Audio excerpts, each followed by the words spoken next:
Welcome to the Flourishing Edge, the podcast where we share weekly tips on making flourishing your competitive edge.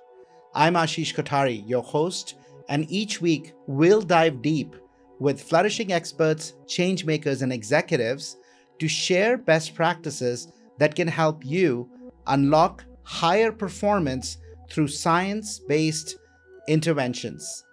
Let's step together into the edge of what's possible and live, work, and lead with more joy, health, love, and meaning.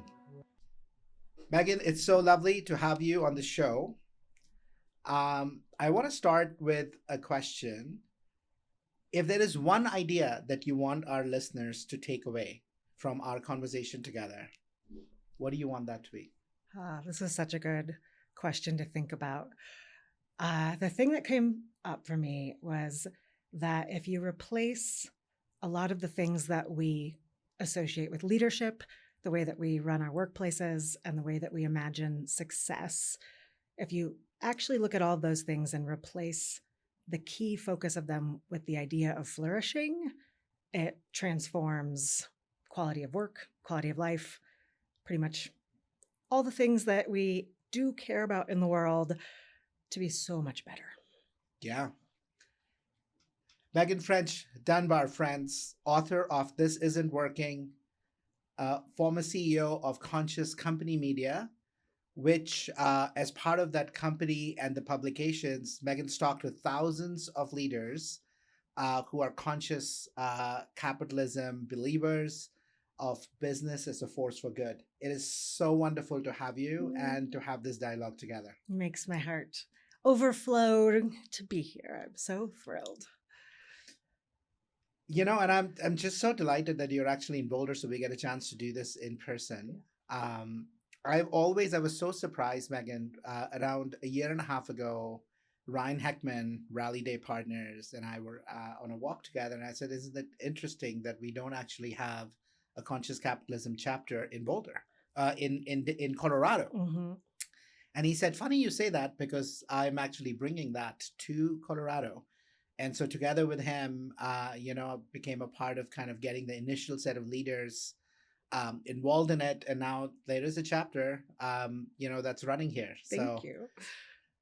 I just couldn't believe it. I'd written to Raj and to Timothy, and I said, I don't get it. This is one of those unique places in the country, yes, where if there is a natural owner for conscious capitalism, it is here. Yep. Right? We've got the university, and we've got Naropa. We've got the mountains, and we've got the tech community. Mm-hmm. Everything that you need for the perfect blend of masculine and feminine, of purpose and profit, is here. Mm-hmm.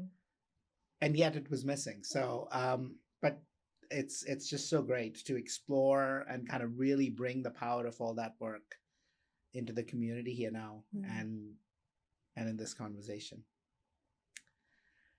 So you said, if we fundamentally think about leadership and management and success, and instead of thinking about performance, how can I perform more? How can I achieve more? If we actually anchored it on flourishing, everything changes. Mm-hmm. To our leaders who've grown up in the Milton Friedman shareholder primacy over everything else, and they say, yeah, whatever, what would be the points that you might highlight to say, actually, no, keep your perspective, but let's entertain a different perspective here? Well, how much time do we have? So starting on the leadership side of things, I just wrote a book, This Isn't Working. And one of the things that I was looking at was looking at leaders who had what we would consider to be a financially successful career in some regard, but had done so in a way where they were flourishing themselves and had created workplaces where people were flourishing as well. That comes into my answer here, because what I figured out was all of them, in one way or another, had actually centered this idea of flourishing in their leadership approach and to their own personal health and well-being, to their management style, and to their idea of success. And what I mean by flourishing So when we take leadership, for example, instead of optimizing their time management and being the most effective, productive leaders humanly possible, they really focused on the quality of their being more than the quantity of their doing. They really looked at all of the internal work that needs to be done to optimize for quality rather than productivity. Yeah. So health and wellness, looking at people who invested in their own joy and satisfaction, people who nurtured deep connections with others, had purpose in their meaning, or purpose and meaning in their life and their work. All of the key markers of flourishing, they really identify those as what a leader needs to focus on in order to be optimized. So they also took that into management structures. What do we need to do to make it so everyone in the workplace has the opportunity to thrive and flourish as well? And when we look at success, instead of it being achievement-based, wealth, title, status, all the things that we think of as success, it all actually revolved around, were they flourishing? How much were they flourishing? What did their ideal life look like? And how do you build a career that builds towards that rather than a career that the sole purpose is more? Yeah. Well, listen, we are of such like mind. These words around flourishing, right? And what you just articulated, I'm reminded of a conversation with Bob Chapman when he was asked. Bob, by the way, for those who don't know him, he's the author of Everybody Matters. He is the CEO of a $3.5 billion company, Barry Wehmiller. They've grown through 80 acquisitions, every one of them successful in a world where 90% of acquisitions fail to create value. Most of it, he's kept 95% of the people who worked in those companies that he bought there. This is blue collar, heavy engineering work. And when he was asked, what business is Barry Wehmiller in? He said, we're in the business of building people. Mm-hmm. Not building machines, but building people. And when he was asked, how do you measure success? He said, I measure it based on the number of lives we touch. Mm-hmm. And what happens is, because of that deep care, the business is done great, right? It's performed better than any other, than the overall index, the stock market index. You know, it's not publicly traded, it's private, but you can look at the growth in shareholder value using any valuation models, and it works. And they are not alone, right? They are not alone. Oxford's work highlights that 2 to 3.5% alpha is what you can create if you have flourishing cultures. Mm-hmm. And the ingredients you talk about are so critical, right? Purpose. Do people find meaning at work, and do you find meaning at work? Joy and satisfaction. From what energy are you operating every day? Are you excited to show up to work? Mm-hmm. Are you learning? Adaptability. Relationships. What is the quality of your relationships with your people, with your community, with your customers and your suppliers? Are they synergistic or are they exploitative? Mm-hmm. And then life force, are you taking care of yourself physically, mentally, spiritually? Are you really filling your cup? Because if you are empty, you can't pour. Yes. And do the most important life's work. These were not natural ideas for me growing up in India. I grew up, my mother and father, my mother was a gold medalist in maths, a PhD. My father was the state topper in engineering. And growing up in the 70s, it was all about, how can you work really hard and do great? In fact, my close to 30 years of my life, I internalized something very young, Meghan. When I got 97 on 100 in my first grade math exam. I was like, well, you could have got the other three. Great job on 97, but next time try harder. That 7-year-old, I know you have a 7-year-old, internalized that perfection was the price you pay for being loved. Mm-hmm. My love for my parents was completely unconditional. They're like the best parents. I talk to them every day. I am where I am because of all the sacrifices they did for me. But that was my story. I came to all of this work only 10 years ago. Um, and so I'm curious, were you always attuned to flourishing as a way, and this is flourishing as a force for good, business as a core purpose, or did you come at it through your own journey like mine? I mean, I wish that I could say that I just came out this way, but I had a similar-ish journey.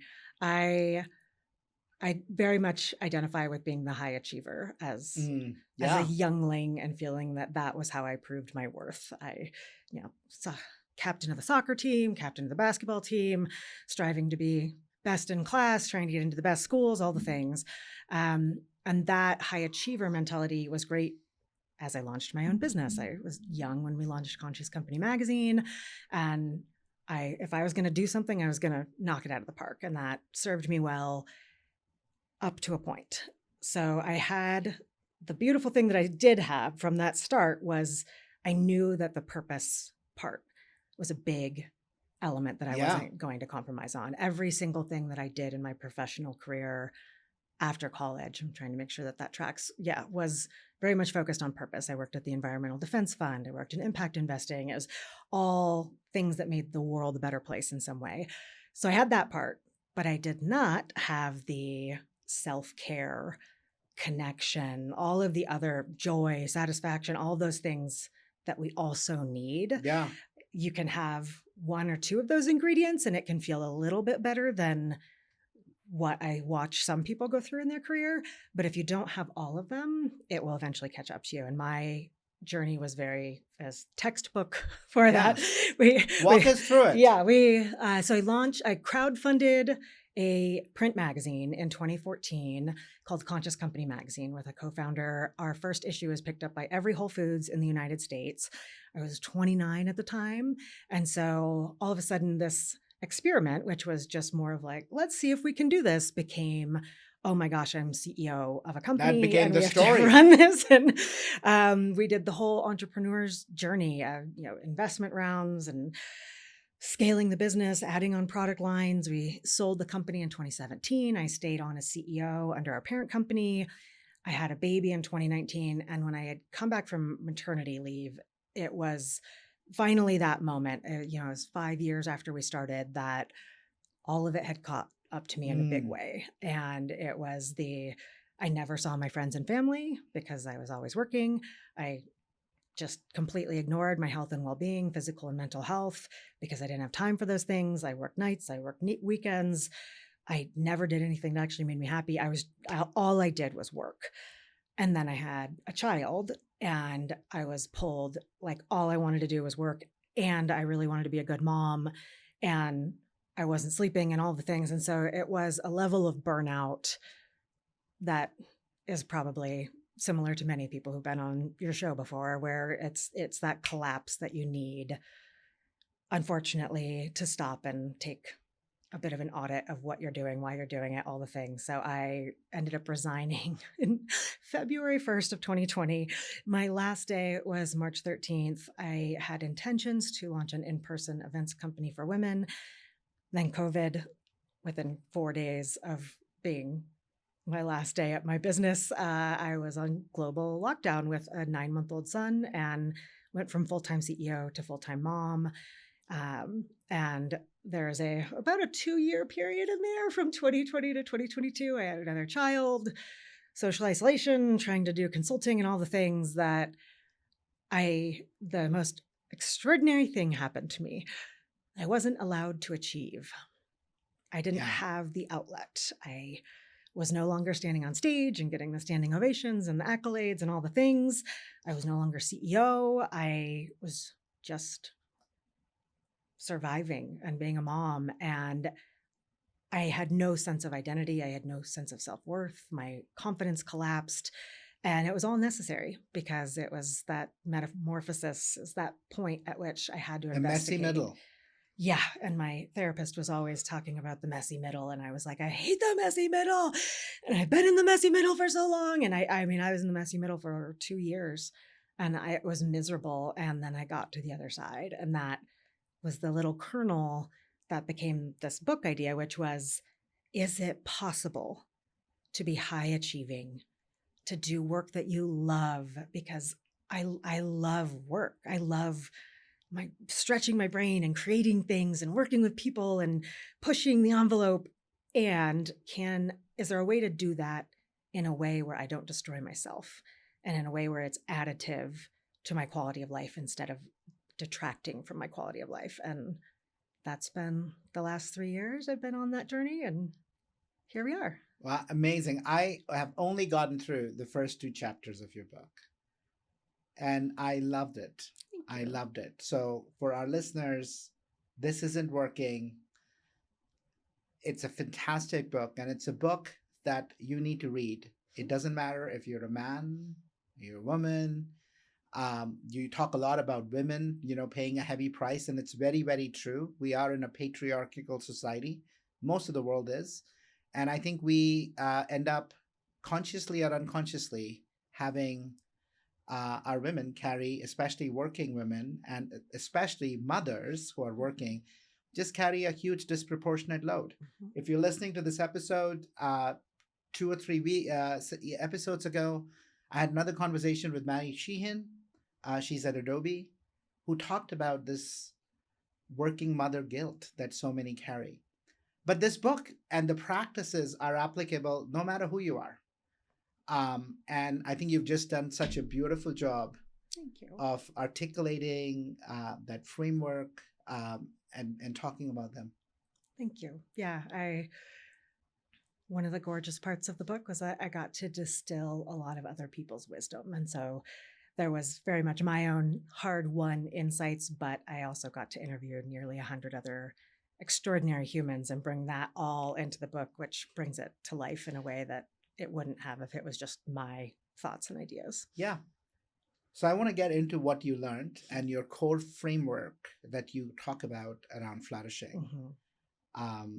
What are some of the key elements, Meghan, that you discovered for flourishing individuals, flourishing workplaces? Yeah. The way that I have kind of put them in my head at this point, there's purpose, which we just talked about. Yeah. There's what I call either growth or expansion, and there's quality of life. And purpose is one that I think we've talked about that a lot. It's been kind of a mainstream thing for a little while. Simon Sinek, Start With Why, that I think we've established that that's a core element that we need is the purpose part. The expansion or growth, that is a part when we look at the key predictors of intrinsic motivation as opposed to extrinsic motivation, which is the achievements, the awards, the wealth, the status, the title, things that prove our worth to other people. Intrinsic motivation is the thing that brings us inherent satisfaction, the thing that we would do when no one else is looking. And purpose is one of the top 3 intrinsic motivators, but as is growth or mastery. Continual learning, being challenged, following things that you're interested and passionate about instead of the shoulds, like I need to get a practical career that I hate. It is, I am passionate about this thing and I'm going to figure out a way to monetize it. And so that was a key element of everyone that I looked at. They were doing things that they loved and constantly growing and learning. And then quality of life, as we spoke to, the core elements are health, joy, connection, and feeling a deep sense of values alignment and like inherent satisfaction in what you're doing. And those 3 things, if you put them as your little flywheel on your leadership, your workplace, your ideas of success, it completely shifts your mindset around those things and has you start to focus on what I think are the things that actually matter. Yeah, look, I think we can talk about all of these. And, what I would say is it's true. There is so much research on purpose, right? And why purpose matters and why most companies, when you started your company, you started probably because with a higher purpose of service of bringing these stories to life. Mm-hmm.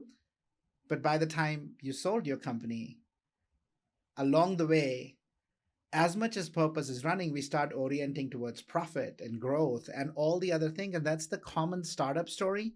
But it's also the story we see in so many large companies. right? Most people who work don't find meaning in work. Yeah. It's just a way to earn a paycheck. We had Tamara Miles on our podcast not that long ago, and our whole work is around meaning and how do we actually create more meaningful workplaces. It's what we spend most of our time on. Yes. Right? And, I do a lot of work with large companies, and people always say, why do I have to find meaning at work? And my response always is, well, because that's where you spend most of your time. And so if you don't find meaning in an activity that occupies 30% of your lifetime, that you do most of your waking hours other than sleeping during the week, between your 20s to your 60s, whenever you decide to retire, if you're suffering at work, how can you flourish in life? There is no distinguishing between the two. Right. And that is one of the fallacies that we have, is that you can just shut your brain off and not just not have meaning at work, but in often cases be stripped of your autonomy, overworked and overwhelmed, chronic stress, cutthroat environments, hyper competition, isolation, all the things that we need to thrive as humans. When you look at the top predictors of chronic stress and burnout, and then you look at how we've designed workplace culture, we've essentially you can draw a straight line from each element. All of them are baked into the way that we run our organizations. And if you can reverse that cycle, that's where we start helping people flourish. But most people are going to work on a daily basis and being stripped of dignity and like they're being valued, like people care about them. They feel like they don't matter. Yeah. Right? They don't matter. That was our conversation topic for our Flourishing Leader community that we set up. We had Zach Mercurio talk about mattering. Yes. At work. Amazing work. But look, I think this is a great conversation. I actually want to get into expansion and quality of life. Because over the last several years, I've had a chance of serving a couple of really amazing not-for-profits. 90% of people at these companies, right, these organizations, US Ski and Snowboard, USA Gymnastics, 90% of people would say, I find meaning at work. That's the reason they chose to work in these places. They're not alone. Most not-for-profits or impact companies are very much, those are the people they attract. And yet, as I think about expansion and quality, I think they also consistently get the lower scores because you put so much of you into serving others. Yes. And that's where I think the bow breaks. Very much. Because you need all these things together if you have to flourish. Yes. Right? One at the expense of others is just a recipe for personal burnout and less impact in the world. So let's take those. Let's start with expansion. And talk about this notion of what did you find leaders who were flourishing and through flourishing achieving great impact in the world? What were some ways that expansion was a key part of their life? Yeah. One of my favorite case studies in the US right now is Torani syrups. And if you've ever had a flavored latte, I guarantee you've had Torani syrups. They're a 100-year-old company. CEO Melanie Delbecco. She took over 34 years ago, the first non-family member to run the organization. Wow. And she has run over 20% annual growth year over year for 34 years in a row. Wow. 20%. Take over 20% and they double in size on average every 3.5 years. And she has taken them from $1 million organization to soon to be $1 billion organization. And of course, those are all the numbers that we need to get people to actually turn their heads and listen. How she has done it is the different part. And she always says that their financial performance is the lagging indicator. Always. This conversation is brought to you by Happiness Squad, where we help leaders build new mindsets, new habits, and transform their ways of working to truly flourish. If you're ready to unleash the untapped human potential in your organization and operate at your best, come visit us at happiness squad.com and start your journey today. The leading indicator is the growth of their people. And so they have 4 things that they consistently focus on. They have what they call an opportunity company model. So the first one very much speaks to quality of life, but it's financial resilience. They ensure that everyone on the team, very specifically entry-level hourly workers, because they're a manufacturing company. They're one of the largest manufacturing companies in the Bay Area right now, but they make sure that everyone hits a living wage as soon as possible, but then is also brought into employee ownership, profit distribution, annual bonuses, and that extends to everyone at the organization, not a select few, as well as comprehensive benefits. And so financial resilience, they also have an ethos of shared success. Is that the second pillar? Yeah. And this... Okay. I spoke to many of the elements of this, but it is very much, instead of the I, it's the we. And you see this at a lot of employee-owned companies where instead of all of the financial benefits of the organization going to a select few shareholders, this goes to all of the employees and the shareholders actually get more returns as a result of sharing the wealth with everyone who is day to day creating that wealth.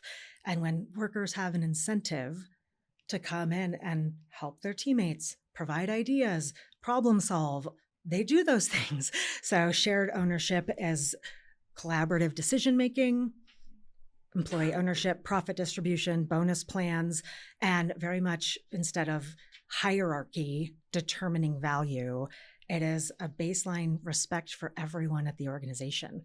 The people who are working on the floor of the industrial plant are eating lunch with the CEO in the cafeteria. This co-owner of the company, the granddaughter, Lisa, she knows everyone's names in the company. She's walking around handing out paychecks. It's more of a community feel rather than a hierarchical isolation siloed feel. So pillar number 3 is growth. And this continual learning, we call that deep growth. And it is that everyone at the organization is a leader ready to be developed. And that by investing in continual learning, of course, skills and professional development opportunities, but also giving them opportunities for growth across the organization. So they have what they call career mixology. That is, if you're working in the line and someday you want to go try out marketing, we'll figure that out. So it is internal. You can just shift wherever it is that you are interested in and passionate about. You can try out as many things as you want, and we will support your growth in doing so that you find the place that you're happy about, that you want to expand into. So there's this career growth element. And the 4th pillar is autonomy, having voice and choice. And this is one that gets overlooked, but I cannot underscore it enough. When people are stripped of their autonomy, it is one of our core needs as a human. And most organizations are set up in a way that people are stripped of their autonomy. They have decisions made for them. They lack access to information. They are told what to do, when to do it, who to do it with, when to do it by, and they're not valued. Their opinion, people don't ask for their opinions. So when you spoke about Barry Waymiller, I got to visit their plant in Phillips, Wisconsin. And this was a paper machine manufacturing facility. And I got to meet with a bunch of the folks that were there, and they had been acquired in 2008. And I got to meet a bunch of the folks who had been at the plant beforehand, before the acquisition. And this guy, Jeff, says, essentially it was leadership walking around saying, if we want your opinion, we'll give it to you. We literally had to wear color-coded hats that delineated our hierarchy. We had to clock in when we got there. There was a horn that went for lunch, a horn that told us to come back, a horn that told us we could leave. Everything was about command and control and just treating these people like they couldn't operate as normal, functioning, valuable adults. It just breaks my heart. Yeah. But that's the reality of so many workplaces. Yes. And he was talking about how angry and disenfranchised he was. And this is what most people are going through. They're being treated like toddlers when they go into the workplace. And so Barry Waymiller comes in, and one of the big things that they have is a sense of autonomy, of actually listening to people, treating people like leaders, having everyone come in and create core values for their team, telling people that we believe that you can be a leader one day. And this guy was saying, there was no part of me that ever thought I could be a leader at this company. I was more interested in complaining, but they came in and showed me they believed in my value and listened to my voice. And now he's a line leader. And he also said it changed outside of the workplace as well. He was no longer this disenfranchised, angry person. He felt empowered. He felt like a better part of the community, a better husband, a better father, because he wasn't stripped of his dignity every day that he walked in the door. So Torani does the same thing. It's very much a feedback culture, collaborative decision-making. They're transparent with their company financials, with why they're making decisions. And when you look at their Gallup scores on engagement, they have all these questions that are, do I feel like someone cares for me at work? Theirs are like 85%, whereas the national average right now is 20% of people feel as though the person above them cares about them in the workplace. So those are I love ones. that story. And if, for our listeners, if you just think about that and say, well, yeah, I mean, financial resilience makes sense, shared success, growth, autonomy. I mean, these all feel like really good things. Think about if the place you are at allows you to do that. But more importantly, think about how are you personally creating those opportunities? And who are they primarily for? Who are they for? Because those four things are almost always available to the very, very top tier of the organization. Has financial resilience, has equity, has growth opportunities as a high potential leader, and has the most autonomy. Of the organization. In fact, Meghan, I'm actually collaborating now. We've just started very, very early days with Zainab Tan. She's a professor of operations at MIT. Great. She wrote a book called Case for Good Jobs. And she's been on this mission for the last 13, 14 years now. This is the stat that is in the book that shook me to the core. Even though I was doing this work around flourishing, I was blind to it. And I want to share that stat here with our listeners. 50 million working Americans, 45% of the workforce. Their median pay from their primary employer is $19,750. So think about them.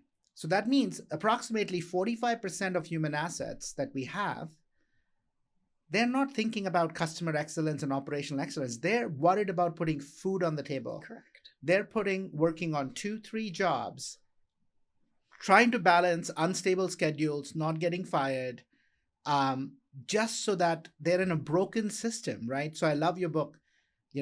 Has to be a different way. This isn't working. Our workplaces are not working. If for 45% of people, we're not even paying them, forget about, that's not enough money to run any household anywhere. Correct. For a company to put financial resilience as a core element is important. And there was important, you said not living wage. You didn't say minimum wage. No. You didn't say competitive wage. Because most companies, when they decide what they're going to pay, they look at what others in their region are doing. And if you're stuck in a system where the next retailer pays $18 an hour, and this one pays $18.50 and this one pays $17.50, you will never, through competitive matching, get to $30 an hour that Costco pays. Yes.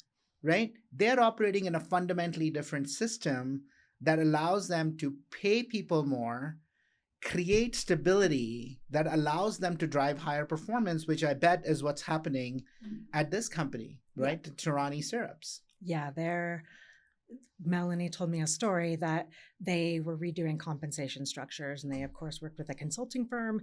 The consulting firm said, here's the market rate that we want you to pay, entry-level, mid-level manager, executives, all the things. And Melanie looked at them and said, let's redo this using the fundamental assumption that the market is immoral. And they're like, we don't know how else to do this. She was like, all right, then we'll redo it on our own, because we cannot pay market rate because it is an immoral element that we are I destroying love that. society as a result of it. And I mean, when you're talking about, we have 40% of people who do not have retirement accounts in the US. We have 37% of people who cannot afford an emergency of $400 or more. And when you look at the research around this, financial instability, they found that people are 5 times more distracted at work if they are financially insecure. And on average, it reduces their productivity by 7 hours per week just by worrying and stressing about their financial stability or having to work another job Yeah. or being exhausted from having to hold everything together. You cannot expect good work from people if they do not have financial security. Yeah. And it's the base, right? Maslow's hierarchy of needs. Financial stability is at the base. That means they don't have enough food, safety, shelter, the basic needs. Yeah. Let's not talk about autonomy and actualization and relationships. If you're stuck there, there is nothing above. Yes. And friends, don't get us wrong. Meghan and I are not talking about saying just pay people more, because your business, the way it's designed today, can't afford to pay more. Right? I fundamentally believe all people are good, but my invitation is there is a way forward. Mm-hmm. Right? Our research when I was at McKinsey showed performance and health focus drives higher results for everyone. You can redesign your operations. And that's why we're partnering with the work that Zainab does around good job systems. She had shown companies like Quick Trip, she's shown places like Sam's Club that there is a different way. Yes. Where we can actually pay people more, but also create growth, put them in places that allow them to drive higher profits, drive higher performance. We all want that. There is a different way. Yeah. And it's possible, right? So if this idea around how can I pay people more, how can I actually give them living wage, not minimum wage, not competitive wage, but really something that allows them to live Mm-hmm. so that they can be fully present and give you their best ideas. They can show up fully for you. Reach out to us. And I think there is an approach that we can help you with that'll make a big difference. Discover Zainab's work. Look up Torani. I think you're about to publish a white paper around the opportunity company and the model that they have. Yep. And I think that'll be another great resource for you to say, wow, like I want to make a difference. Where do I go? Yeah. I'm hoping they're going to start actually opening up tours and letting business leaders come in and learn about their model a bit more in the coming year, because I think it is, like I said, my favorite case study in the country and an example of a fabulous business having fabulous results. Yeah, I love it. So again, for those 4 factors that is at the base of their business that Meghan shared with us: financial resilience, making sure people are cared for. Second is shared success, right? Success is something, it's all about we, how can we collaborate? Growth, helping each person grow, learn, develop, cross-train, move around, pathways, career pathways. And fourth is autonomy, centering their voices, showing them they matter, getting their ideas, giving them choice and say in what they do and how they do it, that allows them to give you their best gift, Mm-hmm. but also matches their living requirements and how they're kind of operating. I think these are fantastic levers that folks can look into. I would love to move into your third element of your model, which is quality of life, and bring that to life with a leader you found and a company that really embodies that. Yeah. I think one of my favorite examples of this is the late Sharon Rowe. And she has a company called EcoBags, which she started in 1989. And she was way ahead of the reusable shopping bag market in 1989, creating EcoBags, and had plenty of opportunity to grow that company to be as big as she wanted it to be. But from day one, she said, I am setting up this company to support my ideal life, and I will not grow past a certain amount that compromises it. So she quite literally said no to growth opportunities so that she could just sustain the exact amount she needed that gave her enough money, allowed her to be with her kids on a regular basis, allowed her to cultivate her mental and physical health every day, allowed her plenty of time off every year to go travel, tons of time with friends. She built just this perfect business just for her that supported her ideal life for the entire time that she had it, which is complete opposite of what most of us do, which is I'm going to completely work myself into the ground and then maybe I will have that ideal life when I'm 65, if we make it until then. So she did this for more than 30 years. And then right at the 67 in 2024, she unexpectedly passed away from pancreatic cancer.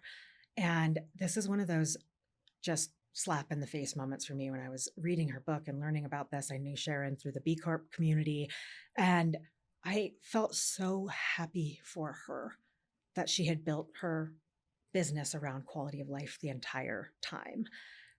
She didn't compromise anything. She got to live the life of her dreams while she was here instead of just at the end, which isn't always guaranteed to come. So that's this micro example of it. And then a larger example of it, Erin Wade, who had Homeroom Restaurant in Oakland, California. It was a macaroni and cheese company. It's still there. She sold the company a few years ago, but she very much did what I did. She very passionate about what she was doing. It was her dream. She had actually gone and was a lawyer, Berkeley Law, was working at big corporate big corporate law firm, and then was like, I am miserable.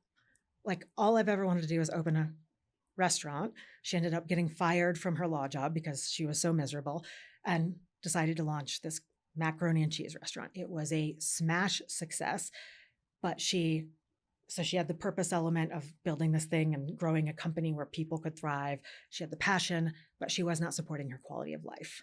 And fortunately for her, she didn't run herself onto the ground until she got to the very end. She had that moment in the middle where she was like, wait a second, I am not supporting my quality of life. I'm espousing it for others, but I'm not doing it for myself. And so she decided, what are the things that bring me joy? How do I spend more time with my family? How do I cultivate and nurture my health and well-being more so that I can show up as a sustainable leader and show up as my highest and best self? So she said, the thing that made her the happiest in the world is surfing. So she quite literally, Tuesday and Thursday mornings, she blocked off 3 hours on her calendar. And she said when she used to go surfing, she'd like try to hide it from her team as the CEO because she was embarrassed about it. She put surfing right there on her calendar, and her calendar was open to all 100 employees. They could see that she was actually just going out and doing surfing. She decided, I'm going to stop working so hard, distribute some of my leadership so I can have time with my kids. She just started baking in these elements. And by the time she sold the company, they were in the top 1% of financial performance of restaurants in the United States. And as she had done this and modeling it for her executives, they started doing it. And the entire company culture was built around helping people find joy and helping all of her employees have a quality of life. Yeah. And then you see the results in a macaroni and cheese restaurant, totally unassuming restaurant in Oakland, being one of the top performing restaurants in the country as a result of the leader herself cultivating quality of life and helping model it for others. You know, one of the joys of hosting podcasts is you get to talk to so many people and you start to see all of these different threads, right? So in these three stories that you just, you shared your story before, and then you shared the story of Sharon, and then the story of Erin, right? There's so many things that come up for me. So surfing reminds me of the story of Patagonia and let my people go surfing. Right? Right? Literally a company designed, right? They were one of the earliest to actually have childcare. Yes. Because one was all about like, look, this is what we want to have, right? Way before it was a thing. And really thinking about, again, super high purpose, making sure and taking care of the people. And it's that consciousness that drives, the success. I'm like a diehard Patagonia fan. There are a lot of other brands I like too. I like Cotopaxi, I like REI. But, I always go to Patagonia. I never go to Gap. They are in the same business, but completely different outcomes. Absolutely. And so that story reminded me of Patagonia, Mhm. right? Let my people go surfing. And then when I heard you talk about Sharon Rowe and quality of life and choosing to stay small, it reminded me of my conversation with Jean Moncrief, who's now running Small Giants. And there's so many of these stories of companies that choose greatness over size. Mhm. They choose to be great. They choose to be great employers, great impact in our communities, and great role models, rather than choose this external measure of how big you are you publicly traded, what's your stock at, Mhm. all of those markers that, in the end don't matter.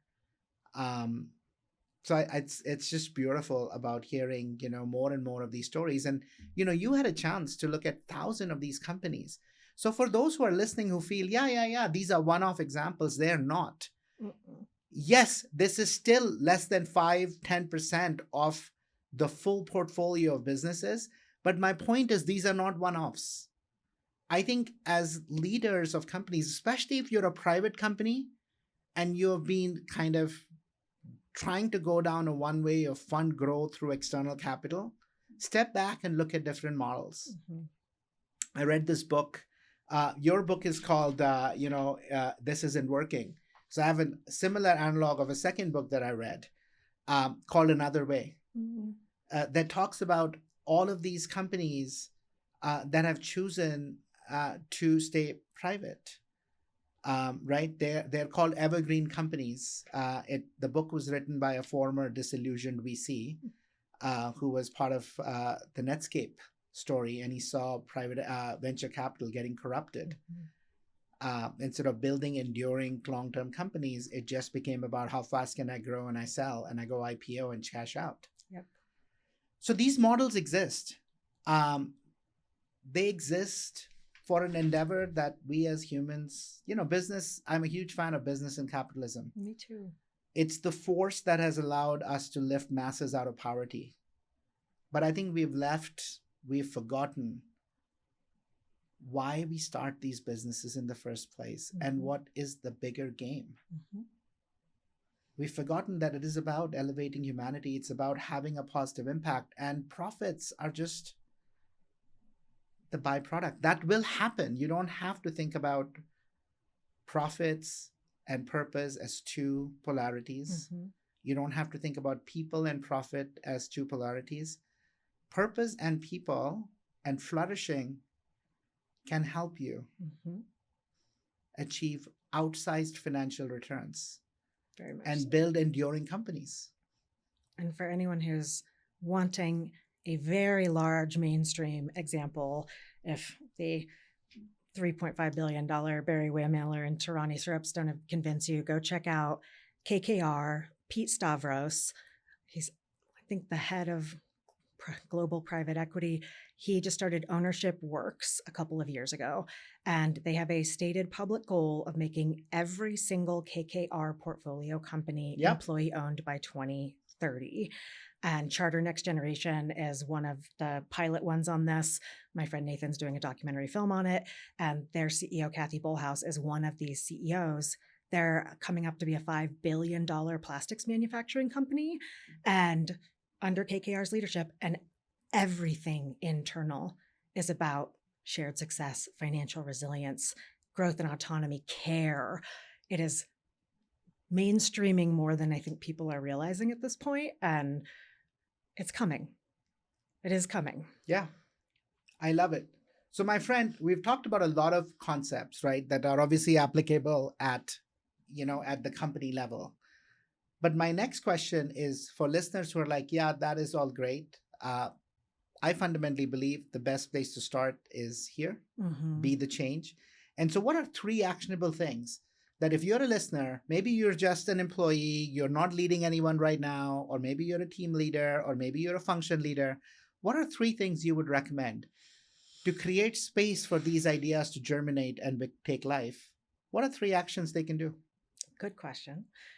I think one of the things that was the most profound for me on my journey was looking into joy a little bit further. Mm-hmm. I had, I know you want these to be fast, but No, you're fine. So my father, and coming out of COVID 2021, my dad gets diagnosed with 3 different pathogens of cancer, like absolute unique medical mystery situation. And for a year, almost a full year, he was in chemotherapy, and I would go down to relieve my mom at the cancer center. And if you've never sat at a cancer center with someone who's receiving chemotherapy, at least at this one, my dad was in a room with about 50 other cancer patients, all receiving different chemo. And everyone's in their recliner chair, and my dad would fall asleep a lot. And I had a lot of moments I'd just sit there and hold his hand and look around when my dad was sleeping. And I kept noticing that a ton of the people in the room seemed like they were my age or younger, which was a slap in the face for me. And we had a woman on a cover of our magazine, Lila Jana, founder and CEO of Somasource. She was in my community and exact same age as me, who within 1 year of being diagnosed with a very rare and aggressive cancer passed away at age 37. And I started thinking about Lila, and just if this were my last year, as I'm driving home from the cancer center to Boulder. And fortunately, I've done a lot of cool stuff in my life. I've gone for it. I've launched businesses and gotten lots of cool experiences and have a wonderful partner and all the things that I would want. But I was like, I haven't felt joyful in a long time. And then the real punch in the gut came when I asked myself what brings me joy, and I couldn't answer it. I didn't have an answer for what brings me joy. What are you doing in those moments where you are awestruck? You just like the moments in your life when you look back and you're like, I will never forget that. That was one of the best days of my life. I felt so extraordinarily joyful. Like, what are you doing in those moments? So I actually started thinking about all those moments. I made a list of things that bring me joy. And I mean, they were everything from dinner parties with friends to travel. I love traveling, and COVID, babies, all the things. I hadn't traveled in like 4 years. And so I made my joy list and started on an annual basis having a joy trip for myself, where it's a time for me for a week to go travel alone and be by myself. And that is this larger part of the micro exercise, which is identifying your joy and finding a way to commit and schedule it. And a lot of the people I talked to from my book, like Erin Wade, scheduled surfing, Steph Gripney, who's in Denver and runs the Impact Finance Center, the thing that brings her tremendous joy in the world is partner dancing. She does it 2 times a week. It is on her calendar, and it is a non-negotiable. And because we've gotten into this calendared society, most people literally had it on their calendar, and they treated it like they would a very important meeting, and they cultivated joy on a regular basis, whether it was weekly, monthly, your yearly joy trip, whatever it might be. So practice number 1 is identifying and scheduling joy. Love it. I love that. I think that's fantastic. I think most people forget about joy, right? In fact, funny, I didn't ask you this question, but oftentimes my first time I'm talking to somebody, my first question to them is, what brings you joy? And most people are like, I've never thought about that. Mm-hmm. Or I don't know when was the last time I felt joyful. Or they default to family. Almost I'm always. like, being no. with my kids. Yeah. Serving my kids. Great. What else? Yes. Right? What else? And I think it's really important. And I think it's a very powerful point you say, which is schedule it. Yeah. I was just with a group of founders yesterday, and one of them has scheduled tennis lessons. And everybody notices if he hasn't had tennis, he's not at his best. Mm-hmm. Right? And so this notion of scheduling joy, I think, is an important one. We can choose, right, what we want to spend our time doing. Mm-hmm. So that's number 1. What's something else that these won't be as long as promised. So number 2, and I think I took this from Lynn Twist in The Soul of Money, but it is defining enough. So this is very much to your financial well-being. We have this internal, I won't say all of us, many of us have the internalized narrative that when it comes to money, the goal is just more. You can always be making more and more and more and Yeah. more and more and more and more. So if you can sit down and look at your life and define what is enough for you to have your thriving little life and retire in the way that you want and build around that rather than just constantly pursuing more. This is something my husband and I have done. And my husband, he's a renewable energy attorney. He is a partner at his firm, so he can choose however little or however much he wants to work. And because we know what our enough number is as a couple, and we know when we're hitting it, we always, if he has the choice between taking on more work that would make it so that he can't stop at 5 o'clock and has to work nights and weekends or can't have as much time with us, or saying no to that work, he says no to it if we're in the enough range, because we prioritize family time more than more money. And that exercise of just defining what enough is and understanding what it is and when you're in the parameters, and then saying no to additional things so that you can maximize the things that actually matter. Life changer for us as a couple. And number 3, and this is very much based on Sharon Rowe, is drafting an ideal life statement. And so when most of us think about success or our professional goals, whenever I ask anyone about their professional goals, 9 times out of 10, it's like a promotion, an award, the sales goal. It is almost always extrinsically motivated. We have this marker of what I'm doing and I'm pursuing next. And that is what success is. And we just do that over and over and over and over again until we maybe retire. Flip side of that is defining an ideal life statement. So if you quite literally took everything out of the equation and sat down and said, what is my ideal life? What do I want to be working on? How much do I want to be working? How much time do I want with my friends and family? What are my priorities? How much time every day am I committing to working out or spirituality or meditation? How much do I want to travel? How much time do I want off? All of the things, if you could draft an ideal life, centering that as your idea of success rather than being on the relentless hamster wheel is an exercise. I have mine literally pinned next to my desk.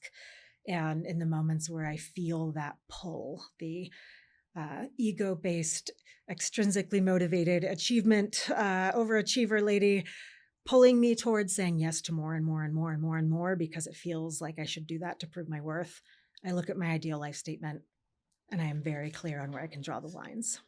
Yeah, I think these are profound. Identify and schedule joy, define enough, and draft an ideal life statement. This has been such a joy. I'm so happy to be here. Thank you. Thank you. And I'm so grateful for what you're doing. And I'm excited about collaborating together to create something magical for our community here. Yes. Thank you, Meghan. Thank you. Thank you for joining me on The Flourishing Edge. If today's conversation inspired you, share it with someone who's ready to flourish too. Subscribe, leave a review, and stay connected for more tools to achieve breakthrough performance through flourishing. Until next time, keep learning, practicing, and growing into your fullest potential.